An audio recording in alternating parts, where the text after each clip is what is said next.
শিক্ষক শিক্ষাকর্মীরা কি বকেয়া ডিএ 25% যেটা ব্যাপার হয়েছে সেটা কি পাবেন না? রাজ্যের তরফ থেকে মডিফিকেশন অ্যাপ্লিকেশন ফাইল করা হয়েছে। গতকাল আমরা দেখেছি এবং আপনাদের উদ্দেশ্যে শেয়ার করেছি সম্পূর্ণ বাংলাতে। সেখানে উল্লেখযোগ্য একটি পয়েন্টে নির্দিষ্ট একটি সংখ্যা লেখা আছে যে এত সংখ্যক এমপ্লয়ি, সে ব্যাপারটা লেখা আছে। তো তার মধ্যে কি শিক্ষক শিক্ষাকর্মীরা পড়ছেন না কারা পড়ছে? তো পুরো একদম ডিটেলস জানতে পারবেন এই ভিডিওতে। সঙ্গে থাকুন, দেখতে থাকুন। অবশ্যই চ্যানেলটিকে সাবস্ক্রাইব করে রাখুন। যারা ফেসবুক থেকে দেখছেন পেজটিকে ফলো করে রাখুন। শুরু করা যাক। বকেয়া ডিএ থেকে কি বঞ্চিত হতে পারেন লক্ষ লক্ষ শিক্ষক ও শিক্ষাকর্মীরা? মহামান্য সুপ্রিম কোর্টে রাজ্যের পক্ষ থেকে মডিফিকেশন অ্যাপ্লিকেশন করা হয়েছে বা এমএ ফাইল করা হয়েছে, গতকালই আমরা দেখিয়েছি। তো কিছু উল্লেখযোগ্য তথ্য সামনে এসছে পার্টিকুলার কিছু পাতাতে। তো অবশ্যই সঙ্গে থাকুন পুরো ব্যাপারটা জানার জন্য। যারা ইউটিউব থেকে দেখছেন আমাদের এই পেজটিকে, যারা ইউটিউব থেকে দেখছেন আমাদের এই চ্যানেলটিকে সাবস্ক্রাইব করে রাখুন। যারা ফেসবুক থেকে দেখছেন পেজটিকে ফলো করে রাখুন। শুরু করা যাক। আপনারা দেখছেন আপডেট মাস্টার। পশ্চিমবঙ্গের লক্ষ লক্ষ শিক্ষক শিক্ষাকর্মী, পঞ্চায়েত পৌরকর্মীদের জন্য আজকের খবরটি অত্যন্ত গুরুত্বপূর্ণ।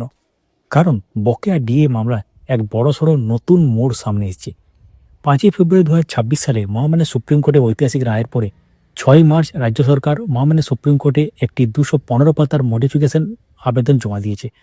আর এই আবেদনের বিভিন্ন তথ্য বিশ্লেষণ করে অনেকেই আশঙ্কা করছেন কয়েক লক্ষ শিক্ষক শিক্ষাকর্মী কি বকেয়া ডিএ থেকে বঞ্চিত হতে পারেন।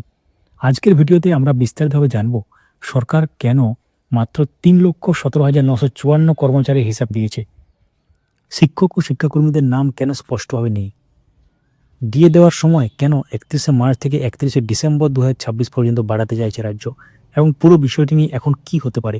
তাই ভিডিওটি শেষ পর্যন্ত অবশ্যই দেখুন।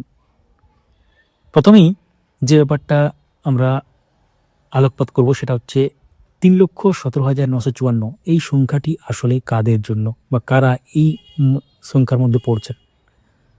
সবথেকে গুরুত্বপূর্ণ তথ্য এটা, রাজ্য সরকার তাদের মডিফিকেশন আবেদনে মহামান্য সুপ্রিম কোর্টের মনিটরিং কমিটির কাছে জানিয়েছে 2008 থেকে 2019 সালের বকেয়া ডিএ পাওয়ার জন্য বর্তমানে কর্মরত কর্মচারীর সংখ্যা মাত্র 3,17,954 জন। স্ক্রিনে আপনারা দেখতে পাচ্ছেন, পার্টিকুলার জায়গাটা আমরা দিয়ে দিলাম।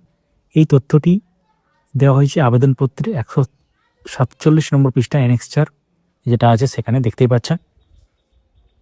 কিন্তু এখানেই উঠছে সবথেকে বড় প্রশ্ন, কারণ পশ্চিমবঙ্গে যদি আমরা মোট কর্মচারীর সংখ্যা দেখি তাহলে শিক্ষক, শিক্ষাকর্মী, পঞ্চায়েত কর্মী, পৌরসভার কর্মী, বিভিন্ন সাহায্যপ্রাপ্ত প্রতিষ্ঠানের কর্মচারী সব মিলিয়ে সংখ্যাটি কয়েক লক্ষেরও বেশি। তাহলে প্রশ্ন হচ্ছে সরকার কেন মাত্র 3.17 লক্ষ কর্মচারী হিসাব দিল?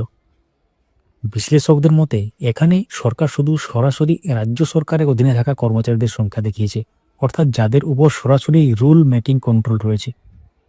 ফলে অন্য বিশাল অঙ্কের কর্মচারীরা এই তালিকার বাইরে চলে যেতে পারেন। তারপরে যেটা পয়েন্ট সেটা আলোচনা করব, শিক্ষক ও সাহায্যপ্রাপ্ত প্রতিষ্ঠানের কর্মচারীদের বিষয়ে সরকারের বক্তব্য। তো এবার আসি শিক্ষক ও শিক্ষাকর্মীদের প্রসঙ্গে। সরকারের মডিফিকেশন আবেদনে 18 নম্বর পৃষ্ঠা যেটা প্যারাগ্রাফ 9.5b-তে একটি গুরুত্বপূর্ণ বিষয় উল্লেখ করা হয়েছে। সেখানে বলা হয়েছে রাজ্য সরকারি কর্মচারীদের পাশাপাশি সাহায্যপ্রাপ্ত শিক্ষা প্রতিষ্ঠানের শিক্ষক ও কর্মচারী, সংবিধিবদ্ধ সংস্থা, স্থানীয় স্বশাসিত সংস্থা, এই সমস্ত ক্ষেত্রে কর্মচারীদের ডিএ প্রদান করলে রাজ্যের উপর বিরাট আর্থিক চাপ পড়বে। এই বক্তব্য থেকেই অনেকের ধারণা সরকার হয়তো এই বৃহৎ অংশটিকে মূল সরকারি কর্মচারীদের তালিকার বাইরে রাখতে চাইছে। আর যদি সেটাই হয় তাহলে কয়েক লক্ষ শিক্ষক শিক্ষাকর্মী বকেয়া ডিএ থেকে বঞ্চিত হওয়ার আশঙ্কা তৈরি হতে পারে। এরপর আসি উল্লেখযোগ্য পয়েন্ট, ডিভাইড অ্যান্ড রুল নীতির অভিযোগ।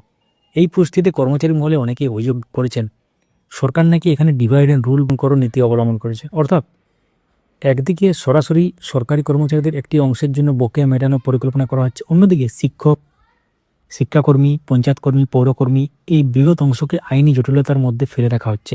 কারণ যদি সত্যি মোট কর্মচারীর সংখ্যা প্রায় 9 লক্ষের কাছাকাছি হয় তাহলে সেখানে মাত্র 3.17 লক্ষ কর্মচারী হিসেব দেওয়া অনেকের কাছেই সন্দেহজনক বলে মনে হচ্ছে। এরপরে যেটা আমরা আলোচনা করবো সেটা কেন সময় বাড়াতে চাইছে রাজ্য সরকার।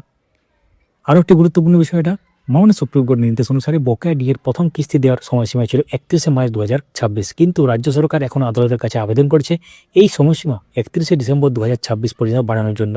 সরকার এর পেছনে কয়েকটি কারণ দেখিয়েছে। 2026 সালে বিধানসভা নির্বাচনে বিপুল খরচ, জিএসটি সংগ্রহে ঘাটতি, 16তম অর্থ কমিশনের সুপারিশ, এফআরবিএম লিমিটস অর্থাৎ ঋণ নেওয়ার সীমাবদ্ধতা। সরকারের মতে এই আর্থিক পরিস্থিতির কারণে এখনই সম্পূর্ণ বকেয়া দেওয়া সম্ভব নয়। এরপরে আসি আরও একটি গুরুত্বপূর্ণ পয়েন্ট, সেটা হচ্ছে পেনশনভোগীদের বিষয়।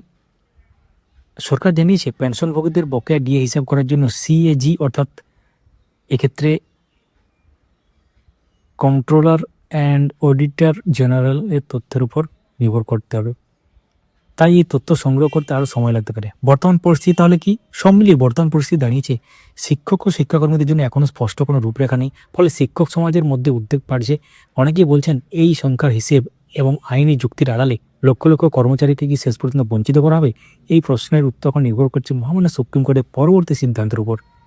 তাহলে এখান থেকে কি কনক্লুশনে আসা যায়? তাই আগামী দিনে মহামান্য সুপ্রিম কোর্টে মডিফিকেশন আবেদনের বিষয়ে কী সিদ্ধান্ত হয় সেটাই হবে সবথেকে গুরুত্বপূর্ণ বিষয়।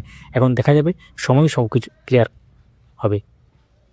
আমরা এই মামলার প্রতিটি আপডেট আপনাদের সামনে তুলে ধরার চেষ্টা করব। যদি ভিডিওটি তথ্যবহুল মনে হয় তাহলে ভিডিওটাকে লাইক করুন, এবং যারা ইউটিউব থেকে দেখছেন লাইক পাশে দেখবেন ওই সারিতেই আছে হাইপ বলে একটি অপশান, HYPE, হাইপ অপশানটিকে কাজে লাগান এবং আমাদের ভিডিওটি ছড়িয়ে দিতে সাহায্য করুন। যারা ফেসবুক থেকে দেখছেন পেজটিকে ফলো করে রাখুন।